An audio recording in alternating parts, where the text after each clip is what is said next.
મિત્રો, ફરી એકવાર આપણી યુટ્યુબ ચેનલ પર નવા વિડીયો સાથે આપનું હાર્દિક સ્વાગત કરું છું. જો તમે આ ચેનલ પર નવા હોય તો આપણી ચેનલને સબસ્ક્રાઇબ કરી લેજો જેથી સરકારી કરતે લગતી અવનવી અપડેટ્સ મળતી રહે.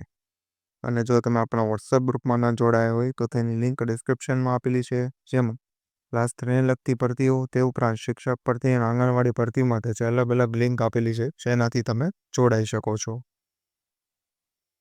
તો મિત્રો, સૌપ્રથમ તમે જોઈ શકો છો જેમાં આદર્શ નિવાસી શાળામાં જે પ્રવાસી ઇન્સ્ટ્રક્ટર એટલે કે શિક્ષકની જે ભરતી આવેલી છે, જેમાં વિવિધ વિષય માટે જે પ્રવાસી શિક્ષકોની ભરતી રહેશે.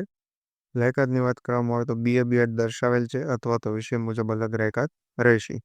તો આ વિષયની વધુ વિગતવાર માહિતી આપણે આ વિડીયોમાં આગળ મેળવીશું. તો ચાલો મિત્રો, વિડીયો શરૂ કરીએ.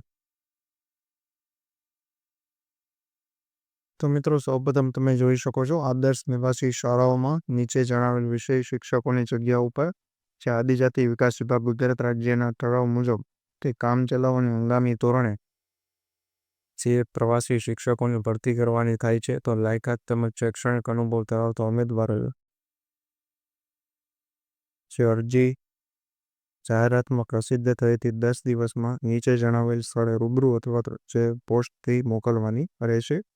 ત્યારબાદ મળેલ અરજી ધ્યાનમાં લેવામાં આવશે નહીં.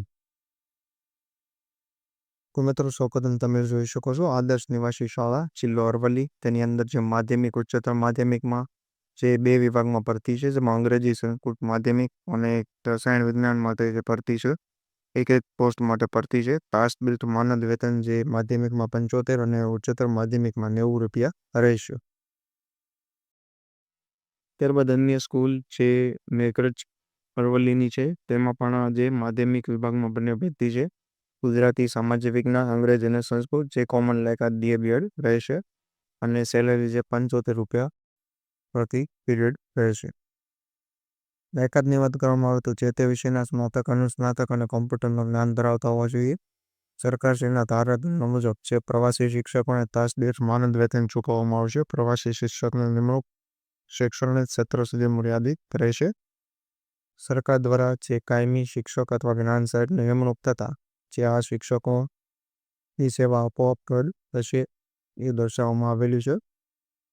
તો અરજી મોકલવાનું તથા રૂબરૂ મુલાકાતનું જે સ્થળ જે દર્શાવેલું છે આદર્શ નિવાસી શાળા જિલ્લો અરવલ્લી, જેનો ઈમેલ ID અથવા ફોન નંબર પણ અહીં આપેલો છે. તો તેના પર તમારે અરજી કરવાની રહેશે અથવા તો વધુ માહિતી પણ તમને ત્યાંથી મળી જશે. તો તમે અહીં જોઈ શકો છો આ મુજબ તમે જે 10 દિવસમાં એટલે કે અંદાજે જે 17 થી 18 તારીખ સુધીમાં તમે અરજી કરી શકો છો. તો આ વિષયની અન્ય માહિતી તે ઉપરાંત PDF તમને આપણા વોટ્સએપ ગ્રુપ પરથી મળી રહેશે, તો ત્યાં તમે જોડાઈ શકો છો. આજના વિડીયોમાં બસ આટલું જ. ફરી મળીશું નવી માહિતી સાથે.